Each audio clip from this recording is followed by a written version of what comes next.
palavra ao João José Prieto Flávio, coordenador do ramo agropecuário na OCB, que é a nossa organização das cooperativas do Brasil.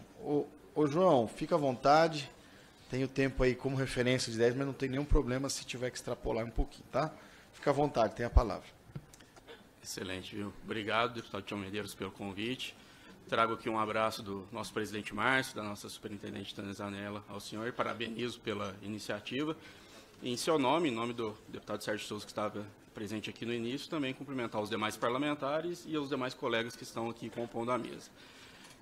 Deputado, eu vou utilizar uma breve apresentação, prometo ser bem rápido nela, e vou me permitir também a fazer uma abordagem até de questões mais interligadas aos modais de escoamento, aí, trazendo algumas questões estruturantes, tanto do ponto de vista conjuntural como de infraestrutura em si, para não ser repetitivo em relação ao que a Elisângela já abordou muito bem em relação ao setor produtivo, aí, dos gargalos observados, das regiões, ali, das ferrovias e das rodovias, e também para não ficar repetindo a abordagem aqui do Alan e do Carlos em relação ao que está sendo observado aí pelo governo em relação a esses pontos, né?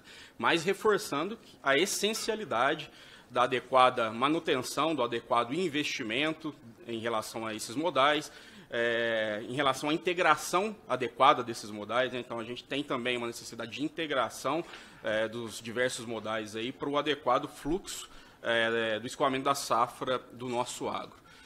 Deputado, vou fazer só aqui um breve panorama do que é hoje o nosso cooperativismo agropecuário brasileiro, né? Então, hoje nós temos no país 1.185 cooperativas agropecuárias, que reúnem mais de 1 milhão de produtores rurais cooperados. As cooperativas agropecuárias hoje respondem pela originação de mais de 50% da safra brasileira de grãos. E o montante originado provém majoritariamente de pequenos produtores rurais. Então, está ali um perfil de 71,2% de agricultores familiares vinculado ao quadro social das cooperativas agropecuárias brasileiras. Esse é um número do IBGE, extraído através do censo, o que remete à relevância do nosso modelo de negócio, do modelo cooperativo, principalmente para dar escala e competitividade para esse público, né? Quando a gente fala também do modelo cooperativo, nós temos algumas particularidades, né? As cooperativas, elas atuam em todos os elos da cadeia de produção agropecuária. Então, a nossa demanda por uma adequada logística, por uma adequada infraestrutura, por um adequado escoamento da safra brasileira, ela pega desde o fornecimento de insumos agropecuários a esses produtores rurais, passando pela originação em si, chegando lá na ponta da comercialização, seja para o mercado doméstico ou mercado externo, passando pelas questões de armazenagem e agroindustrialização, que a gente vai fazer uma abordagem um pouco mais específica aqui nessa oportunidade. E da mesma forma, além dos elos da cadeia de produção, as cooperativas também atuam nas mais diversas segmentações aí das cadeias de produção, então desde os produtos de origem vegetal, os produtos de origem animal, aí nas proteínas, também oferecendo insumos, bens de fornecimento, serviços, a todo esse quadro de sócios que é tão relevante aí para a nossa dinâmica de produção agropecuária. Aqui também para nós termos um overview aí da participação do cooperativismo nos mercados, desculpa, pulei aqui, nos mercados internacionais. Então, as cooperativas, ano após ano, estão alcançando novos mercados, estão contribuindo para a pujança do agronegócio brasileiro, para a relevância do nosso agro no mercado global, e o apetite das nossas cooperativas para atingirem cada vez maiores voos nesse sentido é crescente. Então, trago aqui também uma demanda das nossas cooperativas em relação não só à abertura de mercados que o nosso agro tem que ter, mas para toda uma questão de imagem que o nosso agronegócio deve ter de forma positiva perante todos os continentes, que hoje os produtos das nossas cooperativas têm alcançado. Aqui, só para a gente fazer uma reflexão em relação a esses gargalos infraestruturais no escoamento, passando não só aí pelas questões de malhas rodoviárias, ferroviárias, e aquaviárias, mas também trazendo um pouco desse mote que a Elisângela abordou por último, em relação às questões de armazenagem do nosso agro, né? Então, essas aí são imagens apenas para ilustrar o que aconteceu no ano passado em relação à armazenagem e escoamento de safra, onde as nossas cooperativas tiveram que improvisar para conseguir aí fazer com que o cooperado fosse atendido de forma a contento com o que estava sendo produzido. Deputado Tião Medeiros, acredito que o senhor já tenha visto essas imagens, boa parte delas aí são lá no estado do Paraná. Então, aí a nossa capacidade até de criatividade para conseguir fazer aí com que esse produto não perdesse qualidade e fosse destinado aí à agroindustrialização, agregação de valor e também à exportação de commodities. Então, ali a gente tem um caracol de caminhões, aqueles caminhões estão com produtos armazenados ali. A gente tem um silo piscina, né, que foi uma improvisação ali com lonas para que esse produto fosse armazenado nesse momento. E também ali algumas, entre aspas, minhocas de silos bolsas ali que estão armazenando a produção agropecuária. Então, nós temos realmente um gargalo, como foi apontado pela Elisângela ali, pela CNA, em relação à nossa armazenagem, e tudo isso impacta diretamente também no escoamento. Boa parte dessas fotos, como eu mencionei, estão no estado do Paraná. Se a gente pegar ocasiões como aconteceu no passado recente, ali, né, em relação algum tipo de bloqueio ali na BR-277 que leva ao Porto de Paranaguá, que é a única via que hoje leva ao Porto de Paranaguá, como uma queda de barreira por causa de excesso de chuvas ou por acidentes de caminhão, aquilo acaba virando uma complexidade muito grande na nossa logística e acaba ocasionando grandes perdas aí de processos e perdas financeiras que acabam aumentando o nosso custo de produção e competitividade, né? Então, é extremamente relevante que a gente discuta essas questões aqui, porque o poder público, essa casa, consegue nos apoiar desde de questões de políticas públicas específicas, de questões orçamentárias destinadas a esse tipo de operação, e também acompanhar junto ao executivo que realmente pode ser feito pelo governo, e aqui eu vou trazer também um pouco do apetite da iniciativa privada em resolver esse problema. Então, não é só uma cobrança, mas também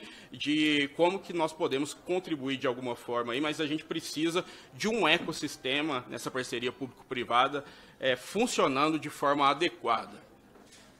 Em relação aqui a armazenagem, como eu estava comentando, né, ela é um instrumento para esse ganho logístico.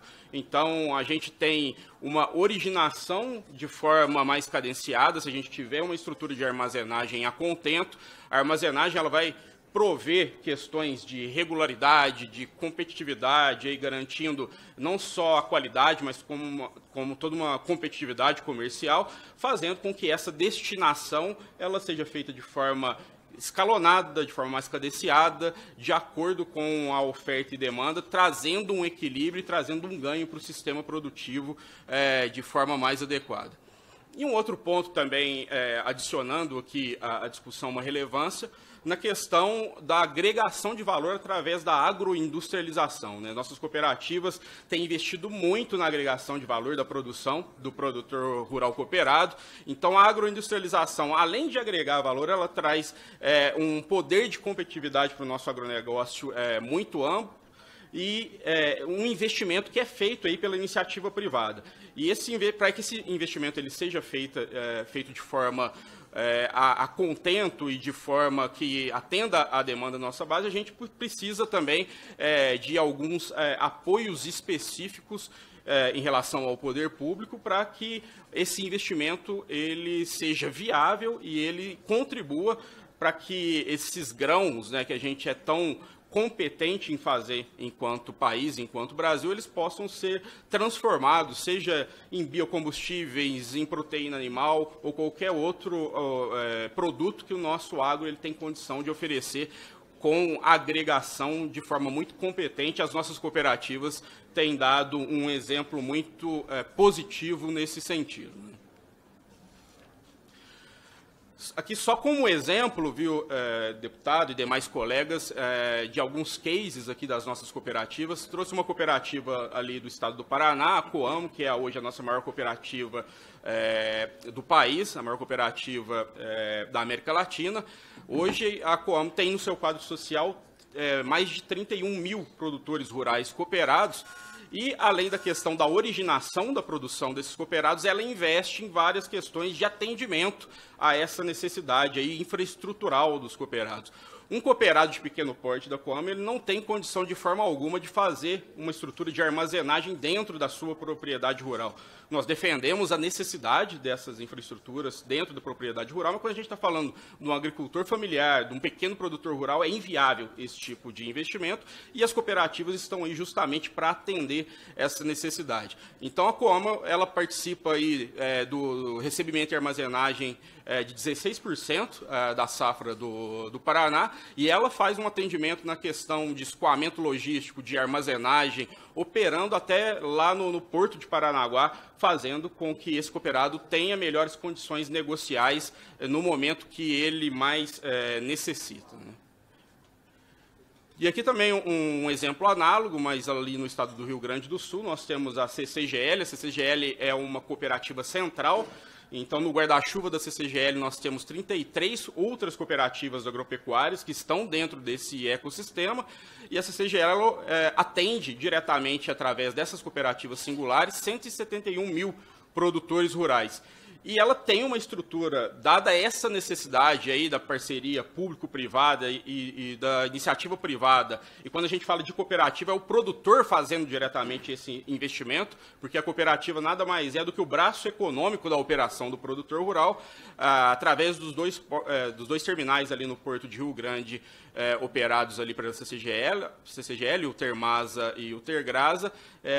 Mais de 52% da safra de grãos do Rio Grande do Sul escoa por esses terminais. Então, aqui são só dois cases para demonstrar essa relevância do modelo cooperativo, auxiliando nesses gaps que nós temos atualmente no nosso sistema de infraestrutura e escoamento no agro nacional. E, só para finalizar aqui, no que a gente propõe, o que a gente demanda, é um ciclo de desenvolvimento econômico e social voltado para a questão do nosso agronegócio, especificamente para as nossas cooperativas e pequenos e médios produtores, sendo atendidos também pelos empreendimentos coletivos aqui por nós representados. Então, além do papel preponderante que essa casa tem, deputado Tião Medeiros, para trazer aí uma segurança jurídica, para trazer a questão regulatória de forma adequada com a realidade do nosso agronegócio e das nossas cooperativas, a questão da definição de orçamento que é destinado aí para o nosso agro, a questão do papel do Poder Executivo também em garantir a manutenção e evolução desse ecossistema favorável. Nós temos algumas políticas públicas já existentes e outras que podem vir a existir para subsidiar principalmente esse apetite de investimento aí que as nossas cooperativas têm no intuito de contribuir para esses gargalos que estão atualmente postos. O Plano Safra, ele é um instrumento extremamente relevante para que alguns desses gargalos possam ser aí supridos anualmente. Nós temos ali dentro do Plano Safra o programa de construção de armazéns, modernização de armazéns, que tem vindo com um orçamento ainda limitado e com tetos que não estão atendendo a necessidade atualmente das nossas cooperativas. Então, a gente tem feito propostas ao Plano Safra que entrarão em vigor a partir de julho desse ano. Vamos deixar cópias dessas propostas também aqui para o senhor deputado e para a casa, para que a gente tenha aí condição, através dessa política, não só das questões de armazenagem, mas também de agroindustrialização, que nós temos programas específicos que podem auxiliar bastante nesse sentido, e outros programas que podem vir a ser potencializados e auxiliar nesse sistema, como o recém-divulgado Nova Indústria Brasil, que se as cooperativas tivessem um maior acesso, o apetite já está posto e a gente tem total interesse em participar desse tipo de processo, e em outras iniciativas, aí, tanto no âmbito legislativo quanto no executivo, que nós estamos aqui à disposição para contribuir, trazer as nossas necessidades, a nossa realidade, para que não só as cooperativas, mas como todo o nosso agronegócio possa contribuir não só para a questão econômica do país, mas para toda a questão social, que o agro tem aí essa capacidade e essa afinidade enquanto Brasil. Então, muito obrigado, deputado, e ficamos à disposição. Obrigado, João. Eu que agradeço a sua participação e a sua contribuição. Consulto se a tua apresentação fica disponível para nós e posso compartilhar com os deputados da comissão. Fique à vontade, por favor. No mesmo momento em que agradeço a participação e a presença também da deputada Coronel Fernanda, que é do nosso querido estado do Mato Grosso. E informo também desde já que a Coronel Fernanda é autora do pedido de criação da subcomissão, aqui dentro desta Comissão de Agricultura, da subcomissão de acompanhamento do escoamento da safra. Isso vai se tornar, então, um ambiente permanente de acompanhamento de tudo isso que foi falado e tem sido pleiteado pelos senhores, de todos esses desafios em cada uma das suas faces, dos seus braços, né, e que o poder público pode fazer, ou em consórcio com a iniciativa privada, e, claro, para atender as demandas, como é temático, volto a dizer, do agronegócio brasileiro. Deputado Coronel Fernando, consulto a senhora quer fazer uso agora da palavra ou